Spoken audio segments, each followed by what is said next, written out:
30:30, Edgardo Melgar en vivo comienza ya.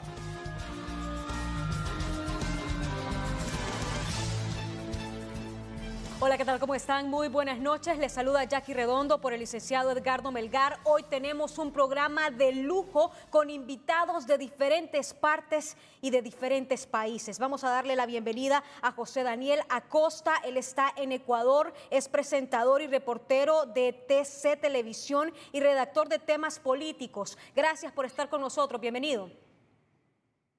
Gracias, Jackie.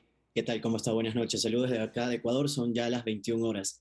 Y de Ecuador vamos a pasar ahora hasta Nicaragua a saludar a Roberto Mora, quien es ex corresponsal de Diario La Prensa. Bienvenido.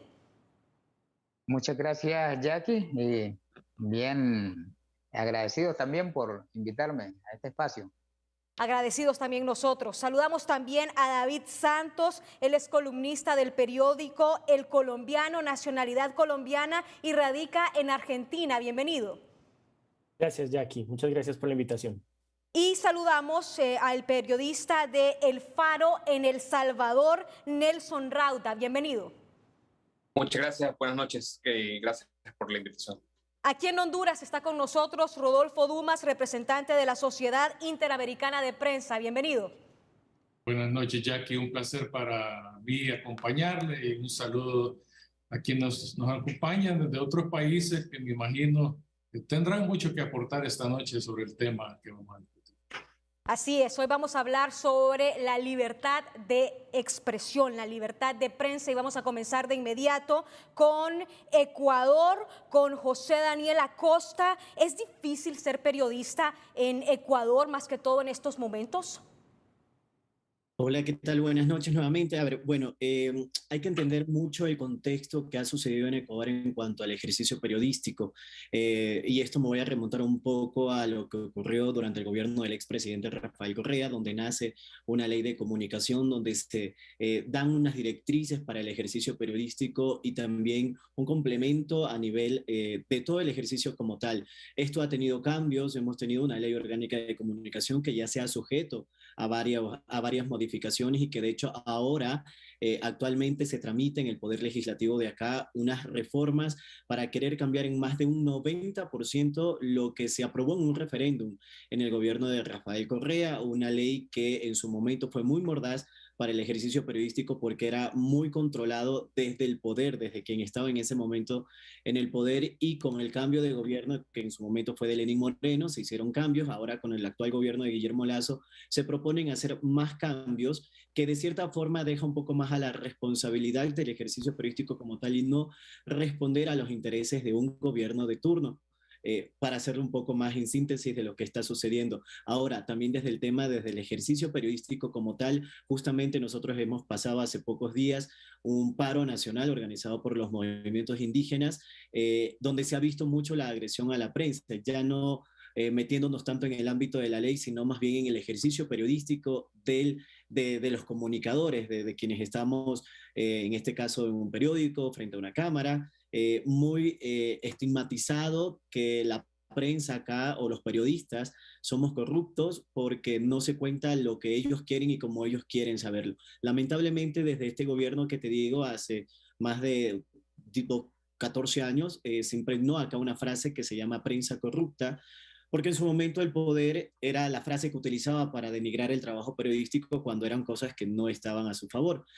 Y lamentablemente ahora lo seguimos viviendo, existe un odio estigmatizado ya en la sociedad, en varios sectores que son contrarios al ejercicio periodístico. Acá hay que entender que la mayoría de medios de comunicación son privados, entiéndase que cada quien maneja su propia línea editorial y obviamente responden a las líneas que tiene el medio de comunicación, pero el ejercicio periodístico como tal ahora se ve afectado por este tipo de agresiones, insultos, golpes. En esta protesta más de 120 periodistas fueron agredidos, golpeados por simple y llanamente ir a cubrir lo que ocurría dentro de las manifestaciones.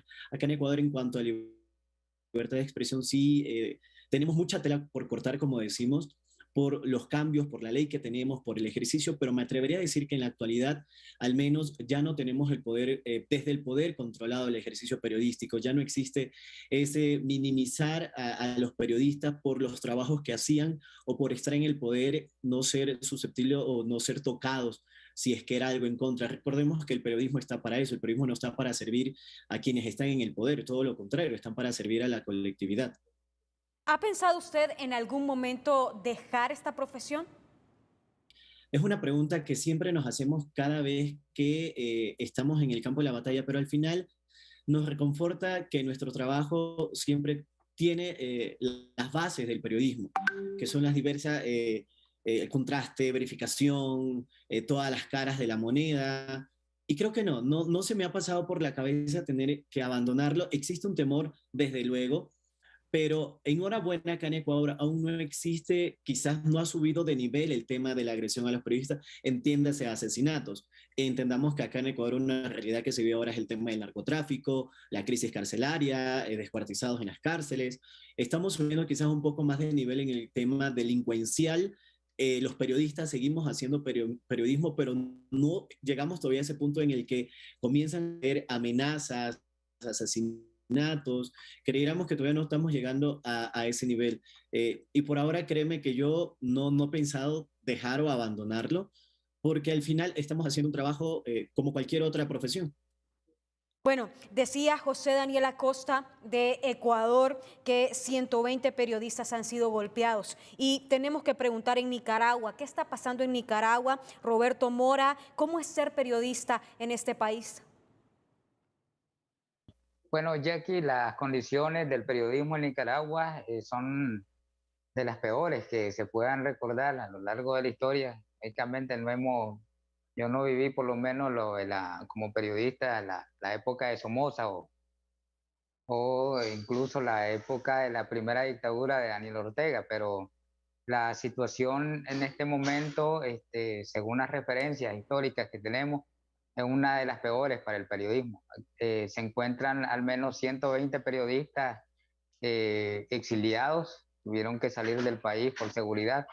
Hay 2 periodistas que están presos, pues, o secuestrados, decimos nosotros, porque no hay ni siquiera un disimulo para establecer procesos que se ciñan, pues, a la legalidad, o por lo menos que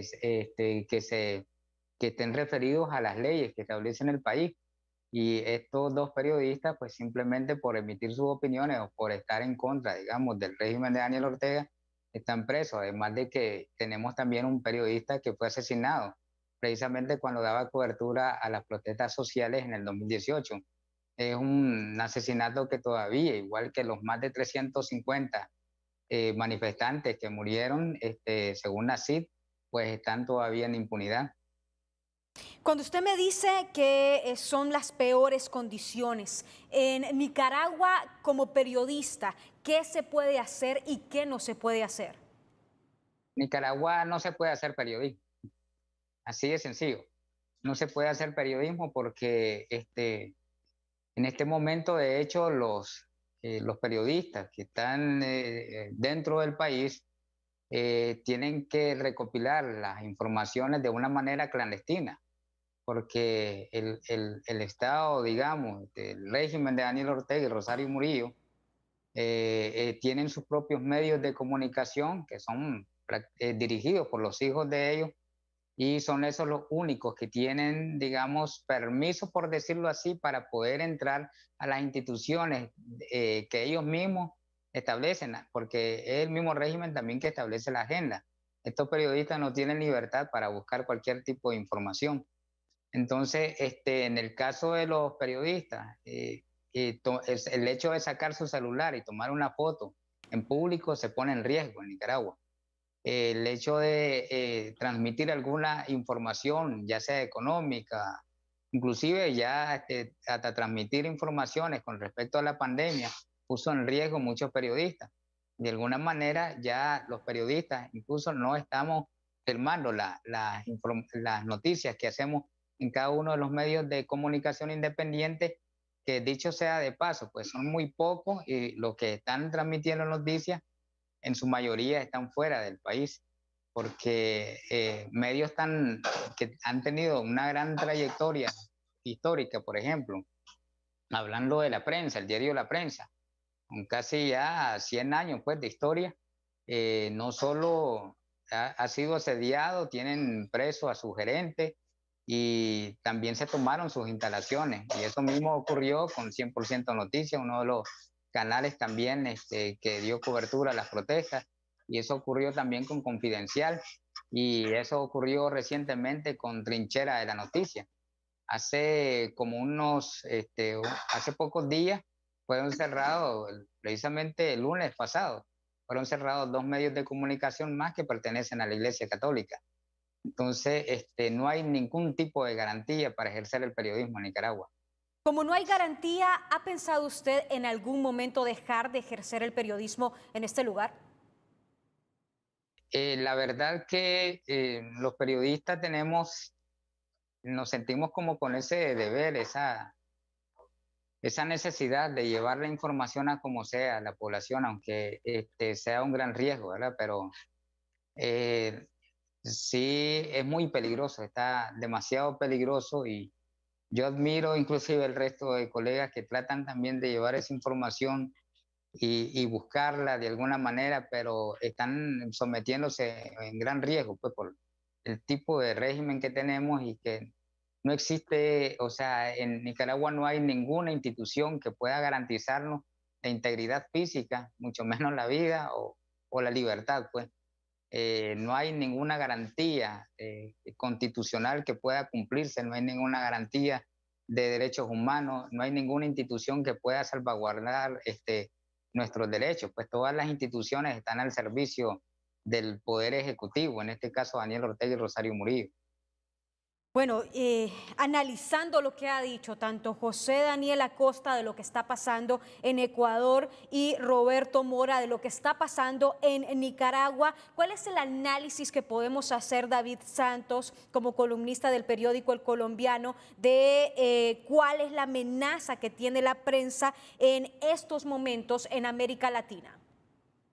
Bueno, Jackie, primero, bueno, gracias por la invitación y escuchando a los compañeros, un saludo también. Creo que uno de los elementos fundamentales que se empieza a tejer en la medida que uno escucha las diferentes angustias que estamos viviendo los periodistas en el continente tiene que ver con un proceso de deterioro democrático muy alarmante en ciertos países. Ya Reporteros Sin Fronteras en su listado de este año hablaba de los países, de varios países latinoamericanos en las peores posiciones. Colombia en el puesto 145, Nicaragua en el 160, Cuba en el 173. Ni qué decir la situación que está viviendo México, también tan sorprendente. Este año solo en México ya van 12 periodistas asesinados. Creo entonces que la labor periodística y los riesgos que estamos corriendo los periodistas están vinculados directamente al deterioro de la institucionalidad y a los peligros que atraviesa cada uno de los países y pues esto finalmente repercute en un eje fundamental de la sociedad como son los medios de comunicación. Algunos países, por supuesto, en una situación más delicada que otra. Creo que además del deterioro de la institucionalidad, de la dificultad de los gobiernos para proteger la libertad de prensa, pues es también una radiografía sobre uno de los temas más complejos que hay, además de la concentración de poder y de la corrupción que tiene que ver con el narcotráfico.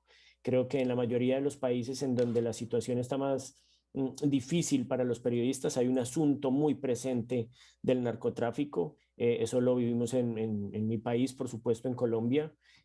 Donde en los últimos 4 años han sido asesinados 4 periodistas, pero más allá de la cifra de muerte, que es por supuesto una cifra muy alarmante, tiene que ver con la censura o la autocensura en momentos donde se vive un conflicto complicado, más allá de un conflicto de muchas décadas que ha vivido Colombia, pero que en los últimos años se ha atomizado en diferentes regiones. Yo creo que ahí también hay que hacer una diferenciación. En muchos de nuestros países hay una enorme diferencia entre aquellos periodistas que afortunadamente en medio de todas las dificultades podemos ejercer con cierta tranquilidad y sobre todo en las capitales y aquellos que están en los lugares más alejados, en las provincias, en sitios remotos donde la delincuencia, la corrupción pues hacen presa fácil de los periodistas. Creo que eso es uno de los análisis importantes y de las enormes dificultades que se están viviendo. Creo que como periodistas no somos para nada ajenos a las dificultades que vive cada una de las sociedades en Latinoamérica.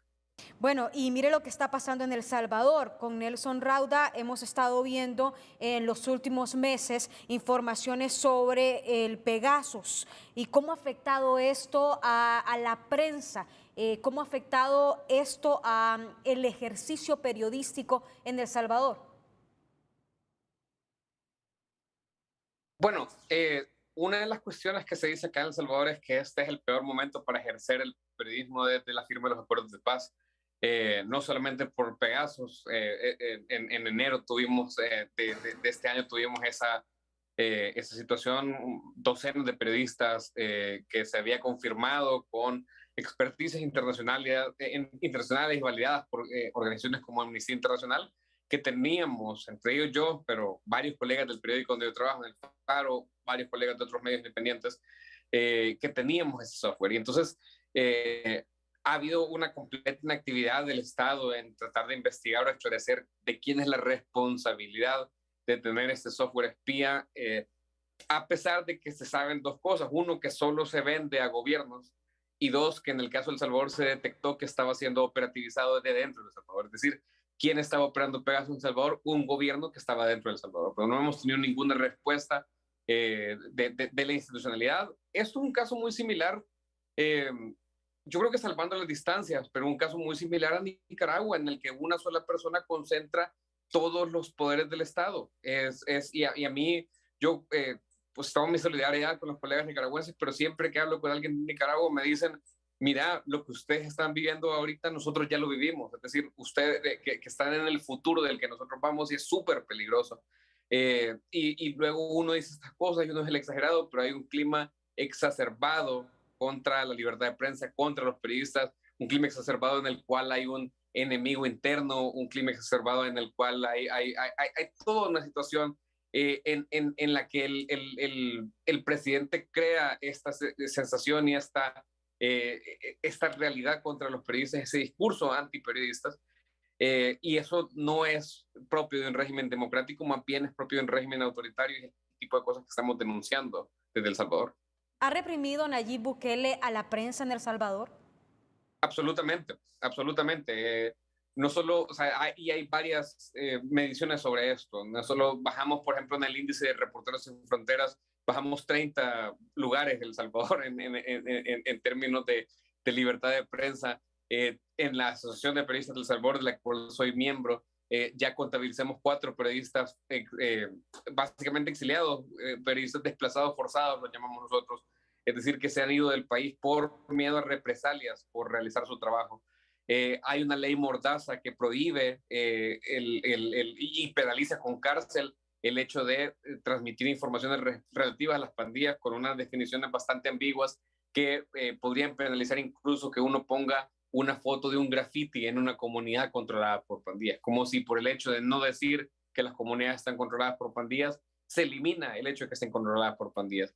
Y ciertamente, digamos que hay la parte del discurso oficial, y yo sé que es complicado hacer esto, sé que el presidente goza de muy buena prensa y muy buena publicidad en buena parte de Latinoamérica, pero no es como lo pintan. Él es un gran publicista, pero no es como lo pintan.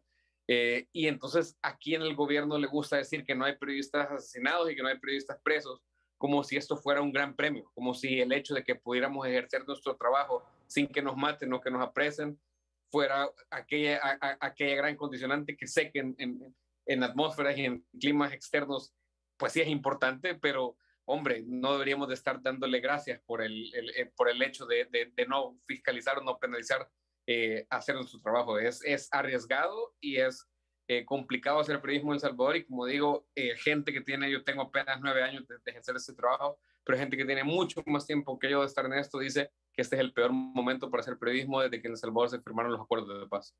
Bueno, hemos repasado cómo está el ejercicio del periodismo en Ecuador, en Nicaragua, hemos visto en Argentina y Colombia, hemos visto también en El Salvador. Vamos a hacer un breve análisis con usted, don Rodolfo Dumas, aquí en Honduras. ¿Cómo analiza la libertad de prensa en nuestro país? Bueno, licenciada, usted tiene con la participación de los amigos de Ecuador, El Salvador, Nicaragua y Colombia una radiografía o una foto completa de más o menos que ese hilo vinculante que tiene toda Latinoamérica en los retos en materia de libertad de expresión y libertad de prensa.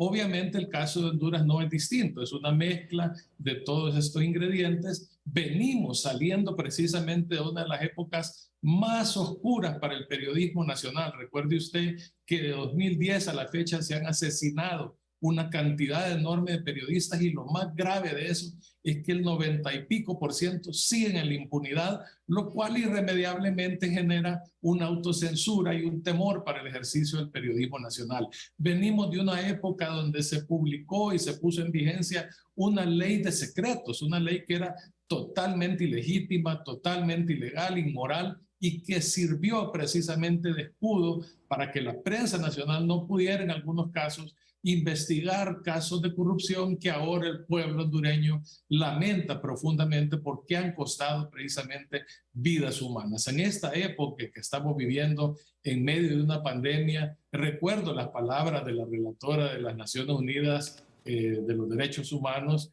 que decía que la información en épocas de pandemia puede salvar vidas o puede costar vidas. Y esa es la verdad en el caso de Honduras. En realidad, una época terrible donde han habido todo tipo de abusos y donde ahora, bueno, esperamos que con una nueva administración y con ciertas reformas que se están dando, esa situación mejore para el país. Sigue siendo Honduras uno de los países más peligrosos para el ejercicio del periodismo, precisamente por esa falta de garantías que existen y la impunidad en los casos de agresiones, asesinatos y demás ataques contra el periodismo y los medios de comunicación. Es importante, licenciada, en estos precisos momentos que se discute, que se analiza, que estamos entrando ya en la etapa final de la elección de la nueva Corte Suprema y de los titulares del Ministerio Público, que esa elección sea una que responda verdaderamente a los intereses del pueblo hondureño, a los intereses de la sociedad hondureña y al anhelo que tiene este pueblo por justicia, esa sed de justicia que el pueblo hondureño dejó claramente expresada en las elecciones del año pasado y que ahora queremos ver materializadas con la elección precisamente de una Corte Suprema y de un fiscal general que atiendan ese clamor popular. Bueno, ya han visto ustedes en este primer espacio del programa una radiografía de cómo está el ejercicio de prensa en diferentes países de América Latina. Vamos a una pausa, vamos a regresar con más de 30-30.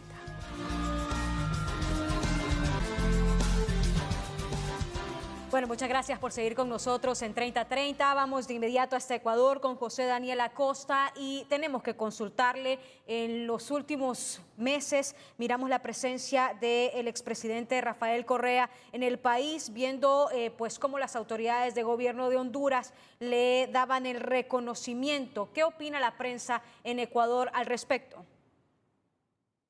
Bueno, sí, era algo muy contradictorio a lo que se vivió en Ecuador durante ese tiempo, porque lo que está ocurriendo con nuestro compañero en el gobierno de Nayib Bukele es como en Ecuador iniciamos.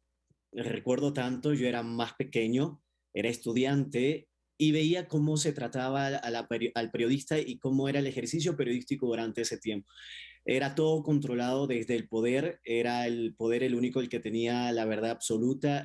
Todos los periodistas que se atrevían a publicar cosas en contra del entonces gobierno eran judicializados. Por eso cuando se habla mucho y Rafael Correa asiste a otros países y comienza a hablar quizás de libertad de expresión, quizás del ejercicio periodístico, es medio contradictorio porque lo que se vivió en su gobierno acá en Ecuador no fue eso, se vio otra cosa y de hecho es un secreto a voces todo lo que sucedía con los periodistas acá. Tuvimos periodistas exiliados, periodistas que fueron obligados a través del sistema judicial en juicios a pagar millonarias cantidades de dinero al presidente como tal por supuestas injurias. Era evidente cómo en las sabatinas que se realizaban acá, los periódicos de los grandes medios de comunicación eran dañados en presencia, en cadena nacional, cosa que no le hace bien al ejercicio periodístico. Por eso mucho sorprende y acá en Ecuador al menos se tiene memoria de eso en el ámbito periodístico. Sí causa un poco de repulsión saber que internacionalmente se pueden llegar no solo en el ámbito periodístico, sino en algunas otras cosas que en su momento, cuando él fue presidente de Ecuador, sucedieron y que ahora comienzan a criticar o a verlo desde otro punto de vista. Cuando fueron gobierno fue todo lo contrario. Pero bueno, lo que nosotros tratamos acá es de ya no generar tanta importancia a lo que suceda con él o lo que haga con él, porque al final ya no está en el poder. Es un ecuatoriano más que tiene un proceso penal en Ecuador. Él dice que se lo juzgó por una persecución política, en fin. Pero creo que no nos hace bien como ecuatorianos o como viendo y criticando quizás mucho de lo que está ocurriendo ahora, tanto porque tenemos tantas cosas por las cuales hacer periodismo acá como para tener que enfocarnos en temas que quizás no le hacen bien al país. ¿Cree usted que eso le beneficia o no le beneficia la imagen de Honduras el recibir al expresidente Rafael Correa en esas condiciones? Cada país tiene su potestad, cada autoridad de su país es autónoma de decidir a quién invita o a quién no, de acuerdo a su ideología política. Estaría mal bien yo decir si les beneficia o no les beneficia. Creo que la sociedad de Honduras debe leer, debe enterarse de cuál fue nuestra realidad como ecuatorianos, porque no es lo mismo, como lo decía uno de los compañeros, verlo desde fuera del país que vivirlo estando en el país. Si bien tenemos acá una historia larga con el expresidente Correa, pero eso ya queda a discreción de cada gobierno, de cada ciudadano, de cada gobierno que quiera realmente enterarse cuál fue la situación que ocurrió en un país. Creo que estaría mal yo en decir si un país debe o no debe. Vuelvo y digo, es cada ideología política, cada línea política es la que te va a alinear y vas a saber decir si al final es una persona grata o no grata que debería ser recibido, pero obviamente nosotros acá tenemos otra percepción, son otras cosas lo que ha sucedido, pero bueno, la gente tiene que leer, tiene que enterarse, tiene que revisar un poco de la historia, tiene que ver qué es lo que sucedió. Acá en Ecuador sucedieron muchos hechos, demasiados, durante el régimen del correísmo, y cada quien deberá sacar sus propias conclusiones. Creo que estaría mal yo decir si debería ser o no, cada quien debe enterarse. Bueno, y vamos de inmediato a Nicaragua con Roberto Mora y lo mismo pasó aquí con el presidente de Nicaragua. ¿Cree usted que es correcto que se le haya dado esa bienvenida? No, claro que no, porque yo sí opino de que verdaderamente existe como una especie de hipocresía internacional. Y cuando hablo de Y bienvenida, disculpe que lo interrumpa, es un reconocimiento que le dieron a él. el reconocimiento, sí.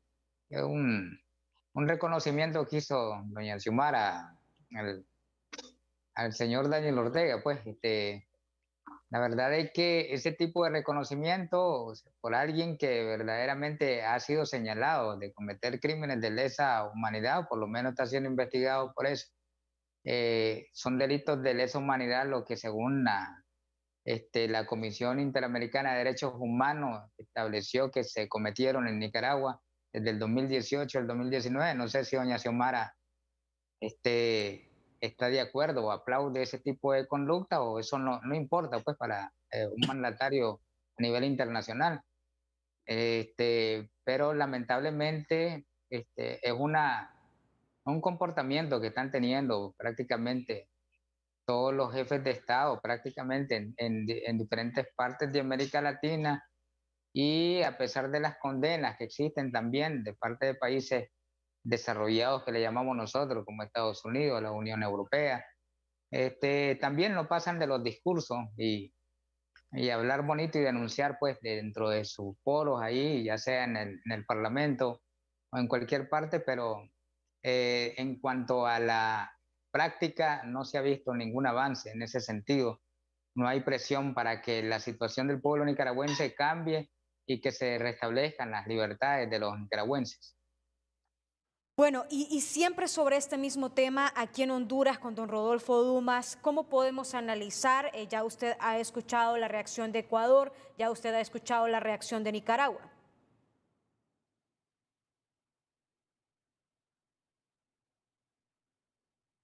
¿Podemos encender el micrófono, don Rodolfo?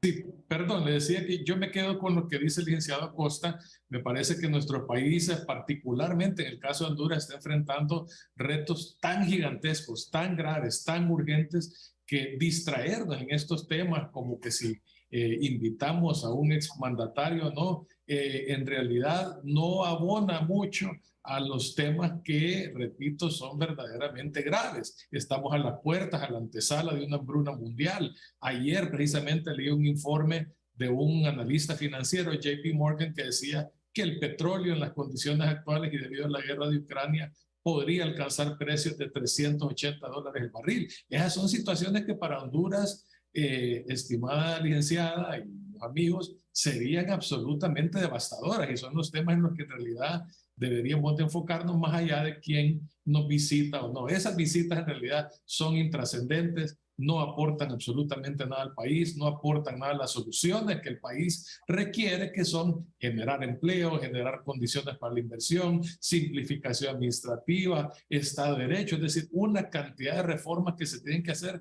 y que son a lo interno, son nuestras. No puede venir nadie afuera a decirnos cómo resolverlo. Entonces es importante que la sociedad hondureña como tal se enfoque en eso. Muchas veces siento que el periodismo, y esto no es un reflejo de hoy mismo o de Televicentro, pero sí ciertos sectores de la prensa tienden a distraerse en estos temas que son periféricos y no en los temas centrales que deberían de conformar el debate nacional en torno a cuestiones que son verdaderamente urgentes. Ahorita precisamente estamos pasando un fin de semana que fue extremadamente violento, es decir, se dieron muertes múltiples en diferentes sectores del país, y esas muertes múltiples lógicamente lastiman el ánimo de la sociedad hondureña y generan en muchos casos una sensación de depresión que contribuye de alguna forma a esta fuga que estamos teniendo de caravanas de hondureños saliendo del país en busca de mejores oportunidades y sobre todo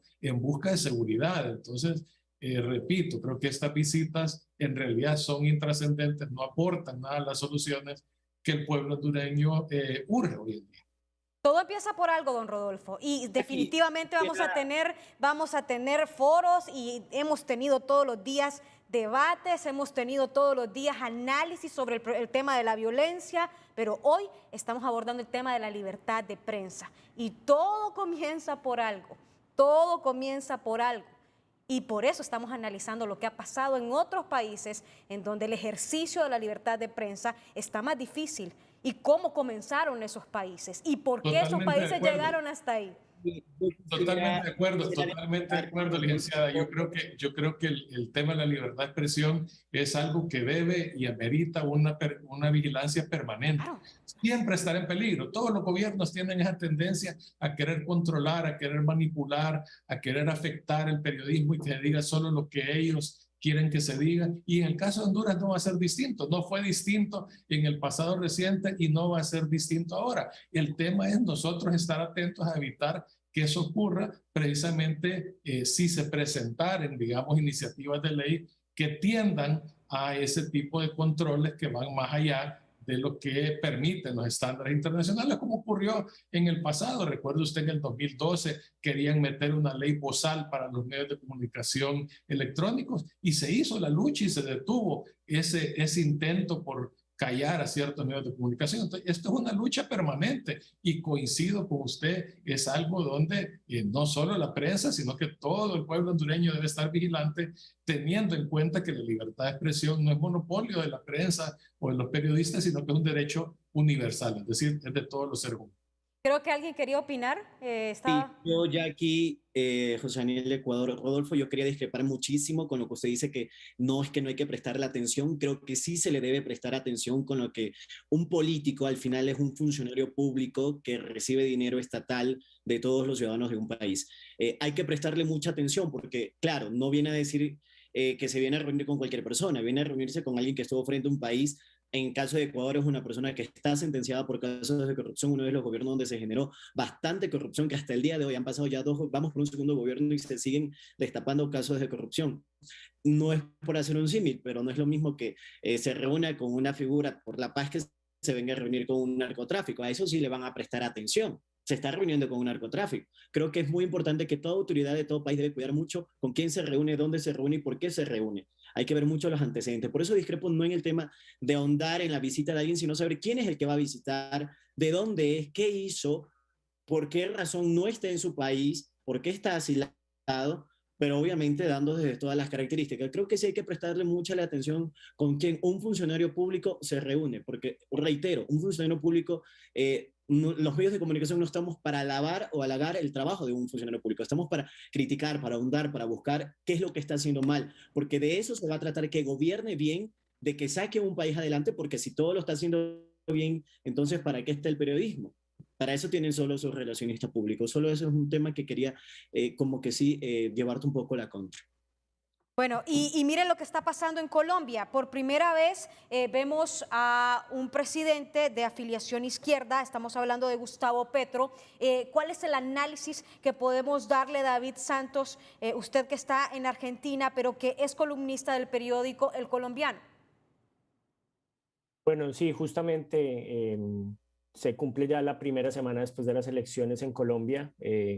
Una elección muy sorpresiva, sobre todo por los dos candidatos que llegaron a pelear la segunda vuelta. Rodolfo Hernández, una persona que había sido alcalde de una ciudad pequeña de Bucaramanga en Colombia, y Gustavo Petro, un personaje ya muy reconocido en la política nacional, incluso internacional, que finalmente logró imponerse con una cantidad de votos considerable y dar la primera presidencia a la izquierda en Colombia. Lo que hemos visto esta semana ha sido pues, relativamente sorprendente la forma en la que el gobierno electo, que se posesiona el próximo 7 de agosto, ha logrado una serie de acuerdos nacionales. Hay que esperar a ver cuál será el futuro de su evolución. De todas maneras, para Colombia, sin duda alguna, es una sorpresa muy grande la elección de un presidente de izquierda en un país que lleva más de 6 décadas sumido en una guerra muy conflictiva con grupos alzados en armas. El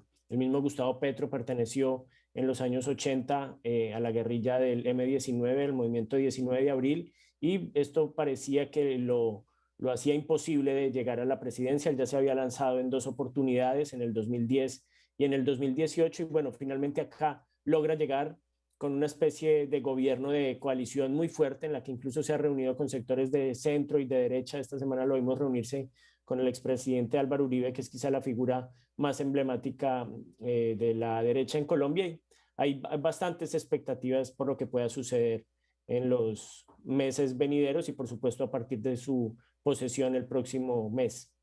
¿Cree usted que la ideología podría tener algún impacto?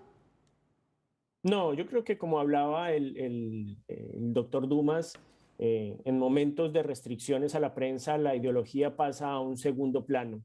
Creo que tanto la derecha como la izquierda han dado muestras en sus extremos más fuertes de buscar una forma de amordazar a la prensa y lograr que el poder se concentre en sus manos. Creo que aquí lo podemos ver y lo hemos visto a lo largo de la historia latinoamericana en gobiernos de distinto espectro, como la prensa siempre es uno de sus objetivos primordiales, porque, como lo decía también otro de los compañeros, pues es finalmente la prensa la que en muchos casos tiene la posibilidad de velar qué es lo que está pasando tras las cortinas del poder, y en ese sentido pues se convierte en un objetivo. No creo acá que, aunque hay ejemplos muy recientes de gobiernos de izquierda que amordazan, pues también lo estamos viendo con gobiernos de derecha. Yo no quiero acá personalizar, individualizar o nombrar países particulares, pero creo que de todos los casos, desde Trump hasta Bolsonaro, hasta Maduro, por supuesto en Cuba, y lo que nos estaban diciendo los compañeros también de Honduras, de El Salvador y de Nicaragua, pues creo que aquí el espectro pasa a ser un asunto que no define la forma en la que tratan de amordazar a la prensa. Vamos a El Salvador, ya que pues Nelson Rauda nos decía que allí Nayib Bukele ha reprimido a la prensa. ¿Cuáles son las formas en las que el presidente de El Salvador ha reprimido a la prensa y por qué lo ha hecho? Yo creo que, como dicen los compañeros, este no es un tema de ideologías, este es un tema de autoritarismos, y autoritarismos hay en todos los espectros políticos, de la izquierda a la derecha. ¿Cómo lo ha hecho? Bueno, una de las cuestiones es el tema de la narrativa. Aquí o sea, y todos los periodistas salvadoreños se lo pueden decir, cualquier cosa que no vaya con el discurso oficial es penalizada en redes sociales, y es penalizada a través del discurso político, a través de redes sociales, a través de un acoso y de un acoso dirigido desde el Estado, en el que muchas veces el primero que acosa a los periodistas es el presidente, y luego la camarilla de funcionarios públicos, y luego la camarilla de seguidores, que eso ya induce a una autocensura, pero ahora ya ni siquiera se trata de eso. Ahora se trata de una autocensura reforzada por la ley. Con la ley Mordaza, ¿qué es lo que ha ocurrido? Los diputados, los funcionarios pueden decir, bueno, ningún periodista está siendo penalizado. No, pero lo que hay es un elemento, es estar teniendo una conversación con el gobierno con una pistola sobre la mesa. Y por ejemplo, nosotros en el Faro publicamos una investigación en la que revelábamos que uno de los funcionarios sacó de la prisión a un líder de la Mara Salvatrucha y lo llevó a Guatemala. ¿Cómo revelamos eso? Es parte de una investigación muy larga que además incluye audios del funcionario diciendo eso. Ningún medio salvadoreño retomó esa investigación. En cualquier otro momento hubiera sido una investigación que hubiera marcado agenda noticiosa, que hubiera estado en la televisión, que hubiera estado en otros periódicos, en radio, pero ahora, ¿qué pasa? Hay una autocensura, hay gente que dice, bueno, esto podría ser contrario a la ley, nosotros en el Faro creemos que no estamos contrariando la ley, es un riesgo que nos corrimos para hacer esa publicación, ningún otro colega lo quiso hacer. ¿Eso qué es? Eso se llama autocensura.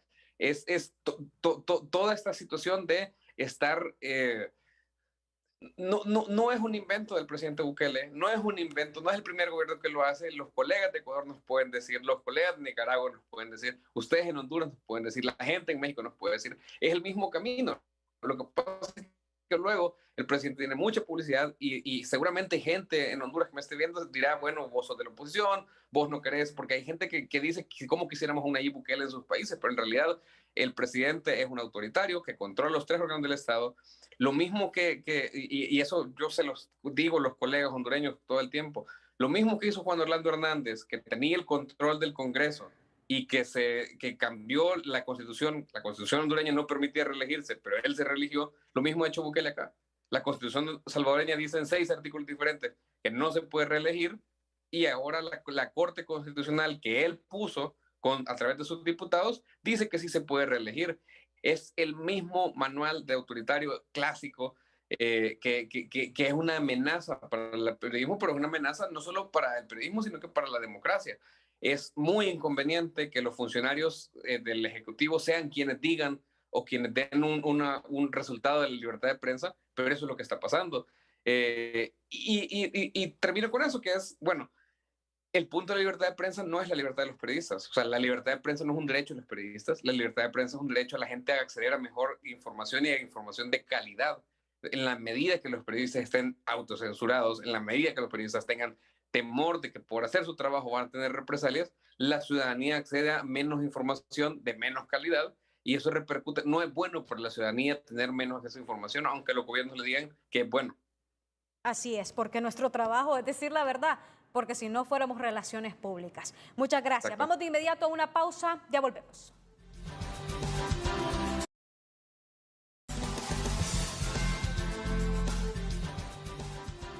Muchas gracias por seguir con nosotros. Vamos de inmediato a consultarle a don Rodolfo Dumas, representante de la Sociedad Interamericana de Prensa. Don Rodolfo, ¿cree que en Honduras actualmente cuáles son los avances y cuáles son los retrocesos que se han presentado en la libertad de prensa en nuestro país?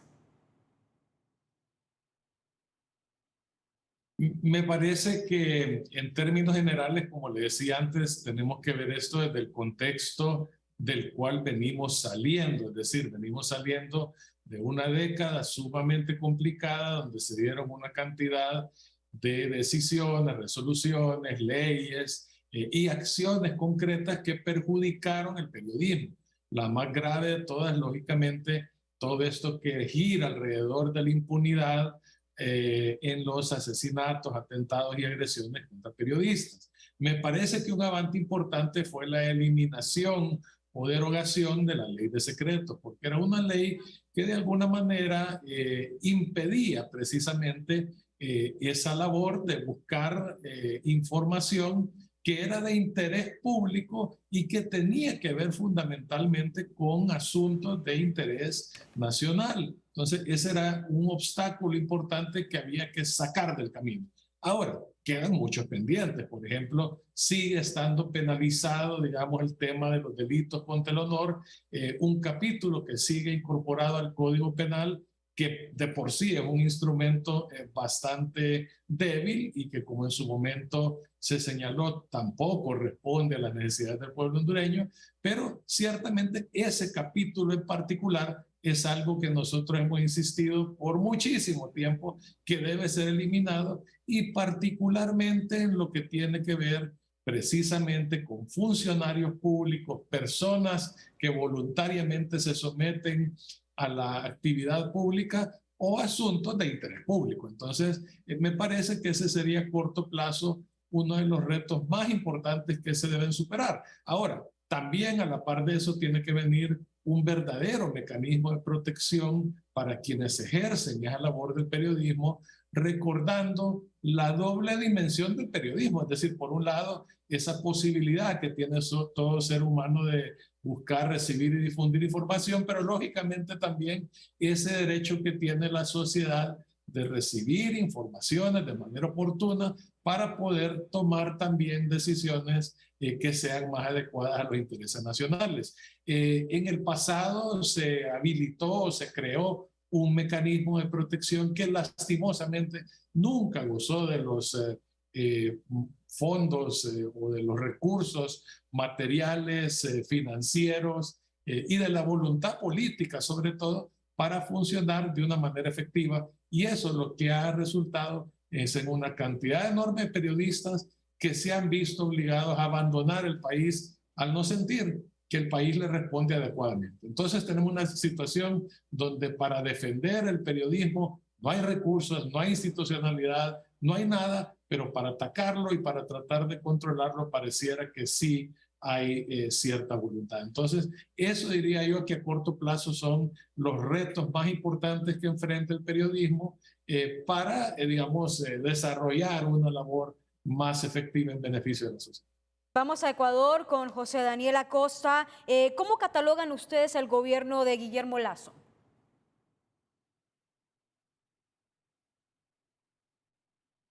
El audio, si puede encendernos el micrófono, por favor. Perdón. En cuanto al ejercicio periodístico, existe mucha libertad por parte del Ejecutivo. No existe la autocensura ni censura. Los medios de comunicación, los periodistas tenemos acceso a información que es pública. No tenemos esa persecución que se tenía o que quizás están viviendo en otros de los países vecinos. Están manejándose de una forma un poco más libre para que el periodista pueda realizar su trabajo siempre, y reiteramos nosotros, en investigar al gobierno, en estar detrás del gobierno, de decirle al gobierno qué es lo que está haciendo mal, dónde están cometiendo errores, porque al final eso es lo que van a llevar a que se solucionen o sigan metiendo uno o tras otros errores. No hemos tenido esa persecución, de hecho no tenemos periodistas en procesos judiciales. Me atrevería a decir, a nivel nacional no se han escuchado casos como tal. Lo único que vuelvo y te digo es lo que se marcó ahora en el paro nacional, que sí sentimos que al ejercicio periodístico por parte de los grupos que no están a favor de la línea editorial de los medios de comunicación, sí existe esta agresión. De hecho, acá la información, lo que comentaba uno de los compañeros, que es limitada la información pública, acá no, acá sí la tenemos.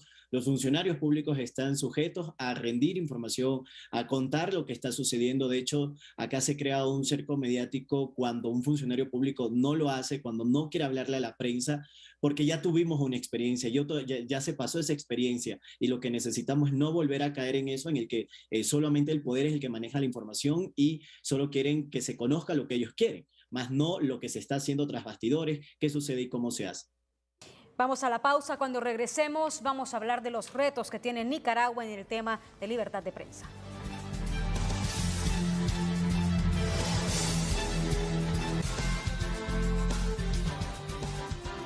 El relator de la Comisión Interamericana de Derechos Humanos ha dicho que es una situación dramática la que vive la prensa en Nicaragua. Le consultamos a Roberto Mora cuáles son y qué van a hacer los nicaragüenses, más que todos los que están en prensa, para alzar la voz más de lo que ya la han alzado hasta la actualidad. Sí, realmente los nicaragüenses o los periodistas, en este sentido, el principal reto que hemos asumido de alguna manera es tratar de seguir informando. A pesar de todo el asedio que ha habido en contra de la prensa, los periodistas han buscado sus alternativas, digamos, como para poder protegerse tanto en el país y algunos que quedan todavía están recopilando la información. Es muy difícil, pero los medios esa es la ventaja, que hoy en día pues contamos también con las nuevas tecnologías y los medios en su mayoría son digitales y se ha logrado por lo menos estar informando la mayor cantidad de población. Y de hecho, según los mismos estudios o sondeos que se logran hacer por las mismas redes, se establece que los medios independientes tienen un alto nivel de credibilidad en comparación pues a los medios oficialistas, que prácticamente están por el suelo en cuanto a la credibilidad se refiere. Y sin embargo, uno de los grandes retos también es poder vencer esa polarización, ¿verdad? Que de alguna manera también el hecho de que no tengamos suficiente acceso a información o no tengamos del todo información oficial, por ejemplo, muchas veces ha venido en detrimento, ¿verdad?, de la práctica del periodismo. Pero ese es uno de los retos que tenemos que vencer. Y lo principal, que ya no depende tanto de nosotros, es que en Nicaragua cambien las condiciones para que regrese la libertad y podamos ejercer el periodismo libremente, que salgan en primer lugar pues los periodistas que están detenidos y con el resto de personas pues a las que le han imputado delitos que son infundados prácticamente. Y eso es principalmente, nosotros esperamos que en Nicaragua algún día haya libertad y podamos ejercer nuestra profesión. Vamos de inmediato con David Santos hasta Argentina y le tengo que consultar, ¿usted cree que a futuro o tal vez en el corto plazo incrementen las acciones penales contra periodistas en América Latina para poder ponerles un bozal? Bueno, yo creo que habría que ver el análisis particular de cada uno de los países y de qué forma el proceso, lo sigo vinculando mucho al proceso democrático, a la estabilidad democrática de cada uno de los países. Creo que hay una relación directa en cuanto a la fuerza de la institucionalidad de cada una de las naciones y la forma en la que se protege la libertad de prensa en cada uno de ellos. Creo que hay países en donde es evidente ese deterioro, donde hay una concentración de poder muy fuerte, y otros en los que afortunadamente aún a pesar de las dificultades, pues hay una libertad muchísimo más amplia. Creo que en ese sentido hacer una radiografía completa del hemisferio es muy complejo y habría que ver el caso. Creo que cada uno de los colegas que están acá y cada una de las experiencias creo que nos da un diagnóstico certero de cuál es la condición de cada uno de los países y cómo podríamos verlo en los años que vienen. Creo sin duda que hay de todas maneras unas alertas importantes y al mismo tiempo unas instituciones que también están pendientes, unas organizaciones no gubernamentales que afortunadamente tienen una vocería importante y como lo decía el colega de Nicaragua, pues creo que también las posibilidades de nuevos canales de distribución y de tecnologías diversas pues ayudan a que las voces no se puedan apagar tan fácilmente. Sí, en El Salvador, ¿qué ha hecho la prensa en El Salvador para luchar contra la represión que ustedes están denunciando, Nelson Rauda? Pero creo que una de las cosas importantes para nosotros ha sido organizarnos. Creo que la Asociación de Periodistas ha tenido un papel importante en el hecho de centralizar las denuncias, en el hecho de canalizarlas, en el hecho de visibilizarlas, en el hecho de llevar un conteo que les pueda servir a otras organizaciones de sociedad civil para para visibilizar la situación que nos está pasando, en el hecho incluso de referirnos a los contextos de otros países para decir, miren, estos países así empezaron, y esos países que están ahora en las situaciones tan terribles que vemos en la vida internacional, pues empezaron de la misma manera que nosotros. Creo que ha sido una de las cosas, sabemos perfectamente que en el tema del periodismo aquí en El Salvador siempre hay una situación en todo el mundo, quizás una situación de competencia, una situación de quizás querer tener la primicia, pero en situaciones como esta, en realidad todos estamos en el mismo barco, todos estamos, y los periodistas parece que con regímenes así, parece que nos tordamos en la picota, es decir, ahora están criticando unos y después van a hacer a otros, y en realidad no hay certezas de cuándo no va a ser uno, entonces lo que nos queda es solidarizarnos con los que están siendo targeteados, como identificados en ese momento, y seguir adelante. Creo que esa es una de las situaciones. Y lo otro es ciertamente tratar de apoyarnos con organismos internacionales, organismos de sociedad civil, para tratar de visibilizar la relación. Una de las cosas que le duelen a estos regímenes autoritarios es el hecho de su imagen, y hay un momento en el que todavía están pendientes de su imagen, todavía están pendientes de mantener cierta cara ante el mundo. Y entonces la medida en que nosotros podemos decir, miren, esto no es tan así, la situación es mucho más complicada, eso que ustedes ven en videitos cortos de redes sociales no es la realidad del país, es mucho más complejo que eso, no hay soluciones mágicas para ningún país, no hay soluciones mágicas para los problemas, y quien vende soluciones mágicas fácilmente miente. Entonces creo que la idea de organizarnos y la idea de denunciar instancias internacionales han sido de las pocas cosas que podemos hacer en un contexto en el que no hay institucionalidad ante la que podemos recurrir. Vamos a la pausa. Cuando regresemos, volvemos a las conclusiones. Muchas gracias por seguir con nosotros. Tenemos 40 segundos para las conclusiones y vamos a comenzar con usted, Rodolfo Dumas, representante de la Sociedad Interamericana de Prensa en Honduras. Bueno, licenciada, me parece que con la participación que hemos tenido esta noche de Amigos del Continente queda claro el vínculo estrecho que existe entre libertad de expresión, libertad de prensa y democracia. A mayor libertad de expresión, a mayor libertad de prensa, mejor oportunidad de tener una democracia sana. Y a la inversa igual, a medida se van disminuyendo esas posibilidades de gozar plenamente de la libertad de expresión, disminuye también la calidad de las democracias que viven en nuestros países. Eso queda absolutamente claro de lo relatado esta noche tan elocuentemente por sus invitados.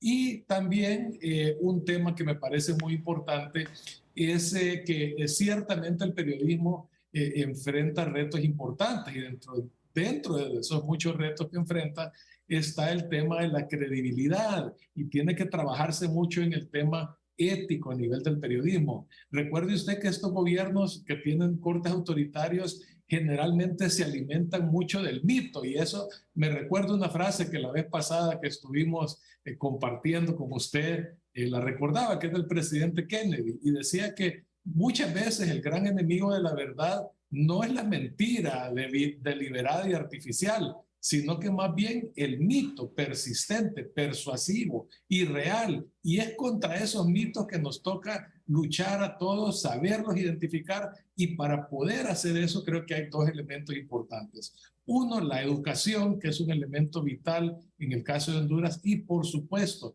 lo que yo defino como alfabetización digital, es decir, educar a nuestras sociedades para que sepan reconocer cuando se está tratando de difundir información que es esencialmente falsa y que tiene otros propósitos. Entonces es importantísimo trabajar mucho en eso. Es una labor que creo que los medios de comunicación, la Academia Nacional y muchos sectores debemos colaborar para irla alimentando y evitar precisamente que esas tendencias totalitarias que se dan en nuestros países por controlar la información tengan éxito.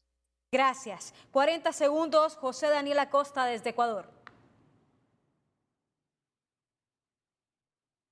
El micrófono, si podemos encenderlo.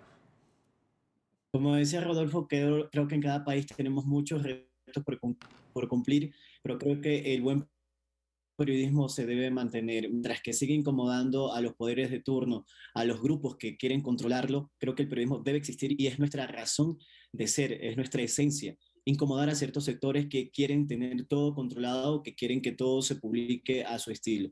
Creo que para eso estamos, para incomodar a ese pequeño grupo de la sociedad y darle a lo que la ciudadanía necesita, toda la información necesaria para poder que ellos saquen sus propias conclusiones y determinen qué es lo que quieren, porque al final nosotros no somos los que decidimos, es una ciudadanía la que saca sus propias conclusiones.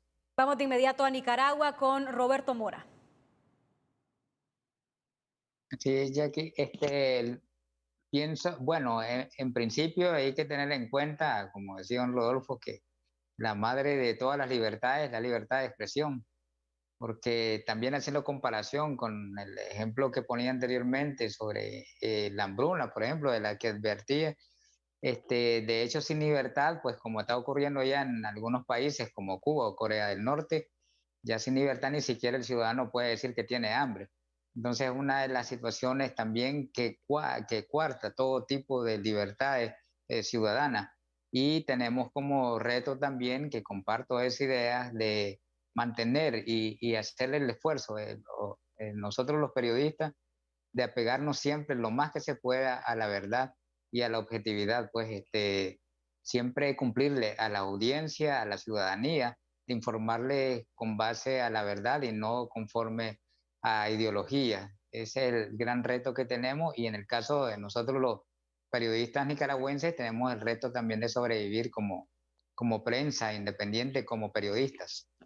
Sus conclusiones, David Santos. Bueno, Jackie, yo quisiera retomar lo que dije en la última participación y también lo que decía el doctor Dumas sobre la relación estrecha entre la situación política de cada una de las naciones y la situación, por lo tanto, de la libertad de prensa.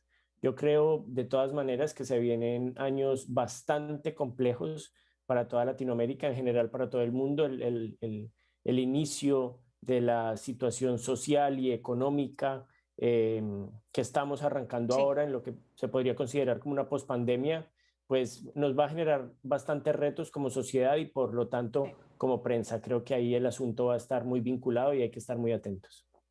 Bueno, muchas gracias. Ya no hay tiempo para más. Muchas gracias a todos por darnos sus expresiones de lo que pasan en sus países. Así finalizamos 30-30.